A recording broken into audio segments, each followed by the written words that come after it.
الفيديو السابق عملنا تجميعة بي سي لشخص عنده ايباد او تابلت او تليفون وهو متعود يلعب عليهم، بده كمبيوتر لحتى يعمل بث مباشر احترافي ان كان لقناة اليوتيوب او على الفيسبوك. بهذا الفيديو جايب لكم تجميعة كمبيوتر لشخص حابب انه يبدأ انه يلعب على الكمبيوتر ويعمل عليه تسجيل شاشة او بث مباشر بأقل سعر ممكن وبمواصفات جيدة وتساعده بهذا الشغل. تجميعتنا اليوم سيت اب كامل لشخص حابب انه يبدأ بمجال اليوتيوب او الفيسبوك يلعب ويسجل ويبث. خلينا نتعرف على قطعة التجميعة. قبل هيك بطلب منك اللايك والاشتراك، تفعيل زر الجرس ليصلك كل جديد اول باول.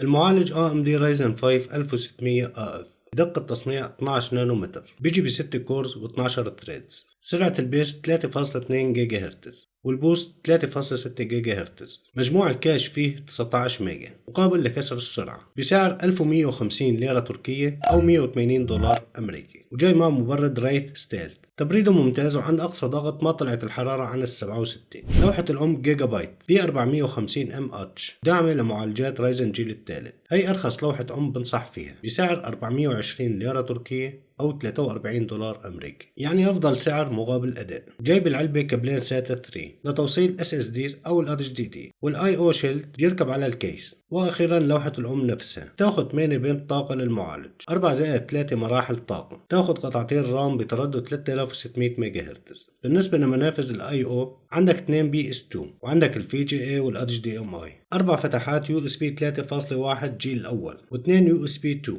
وفتحة اللان أو كبل الإيثرنت. وأخيرا مداخل الصوت والمايك. الرامات كروشال، قطعتين 2 x 8 جيجا بايت يعني 16 جيجا بايت المجموع بتردد 3000 ميجا هرتز، وبنقدر نكسر سرعتهم ل 3200 ميجا هرتز عند سعر 780 ليرة تركية أو 80 دولار أمريكي. التخزين HP EX 900 M.2 بمساحة 500 جيجا بايت بسعر 500 ليرة تركية أو 52 دولار أمريكي. شو بدك أحسن من هيك؟ والله بسعر ال SSD العادي رح يكون كافي لحتى نثبت عليه الويندوز والبرامج و7 8 ألعاب، ويمكن أكثر على حسب نوع وحجم الألعاب يلي رح تنزلها. سرعة القراءة 2100 ميجا بايت بالثانية والكتابة 1500 ميجا بايت بالثانية، يعني أسرع من SSD العادي ب3 مرات ونفس السعر. كارت الشاشة باليت GeForce GTX 1050 Ti والفي رام 4 جيجا بايت GDDR5 بسعر 2700 ليرة تركية أو 278 دولار أمريكي. الكارت جاي بمروحة تبريد واحدة، بيسحب طاقة من PCI Express فقط وما في عليه مشتت حراري أو الباك بليت.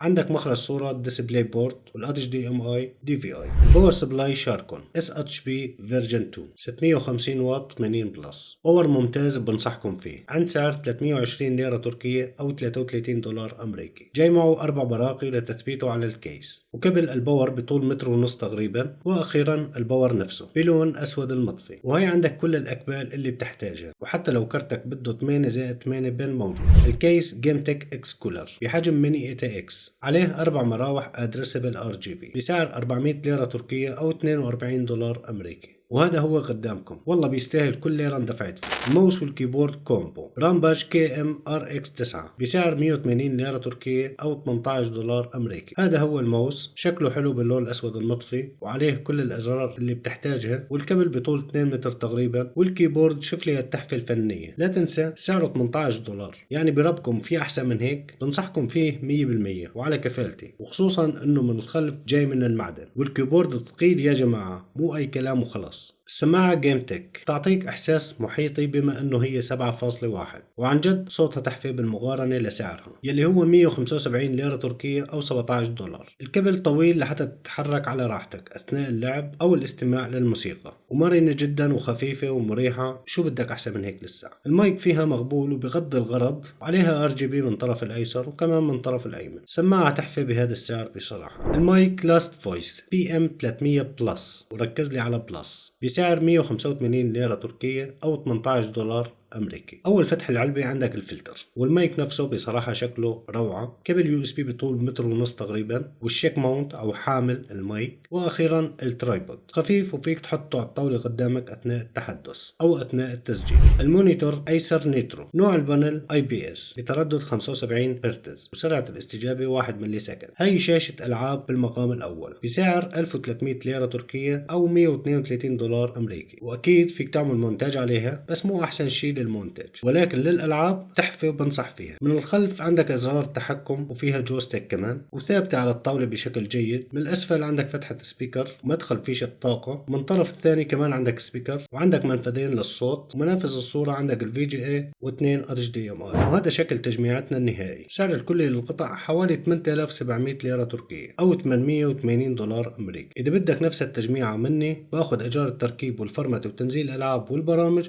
30 دولار. إذا عجبتك التجميعة اخبط لايك واشترك بالقناة وفعل زر الجرس ليصلك كل جديد أول بأول. وهي بعد ما تعرفنا على القطع، طبعا صاحب التجميعة اختار GTX 1050 Ti يلي سعره تقريبا 2700 ليرة تركية أو 280 دولار أمريكي. يعني 280 دولار أمريكي كلنا بنعرف إنه من سنة تقريبا كنا نقدر ناخد فيه GTX 1660 السوبر كمان. بس مع الأسف أسعار كروت الشاشة كلها تكون صرتوا تعرفوها مرتفعة كتير. كارت شاشة حاليا يعني بالنسبة لباقي أسعار كروت الشاشة الثانية بعتبره قيمة مقابل السعر. كارت شاشة اقتصادي، يعني صرنا نحكي اقتصادي بال 300 دولار عادي جدا. رح يشغل لك ألعاب ال 2008 وما تحت بين الميديوم للهاي سيتنج، والألعاب يلي فوق ال 2008 على حسب اللعبة من لو لميديوم سيتنج فوق ال 60 FPS، بما انك انت راح تسجل الشاشة او بس مباشر 60 FPS. اما في ناس عندها ميزانية شوي افضل، يعني 100 دولار معك زيادة، اكيد برشح لك GTX 1650. GTX 1650 سوبر مع الأسف ما في منه أبدا بالسوق، مستحيل تلاقيه. إذا لقيته سعره جدا جدا جدا مبالغ فيه. والجي تي اكس 1660 كذلك الأمر سعره جدا مبالغ فيه. يعني سعر الجي تي اكس 1660 حرفيا قريب جدا على سعر الار تي اكس 3060. حط شوي زيادة وروح خذ الار تي اكس 3060 معناها. فهدول الكارتين أفضل خيار. هذا الكارت سعره 3700 3800 حوالي 370 إلى 380 دولار أمريكي، سعره ممتاز. إذا معك هال 100 دولار زيادة بنصحك بالجي تي اكس 1650. على العموم خلينا نشوف البنش مارك وفرق الأداء بيناتهم، هل بيسوى انك تحط ال 100 دولار ولا لا؟ فخلينا نشوف البنش مارك.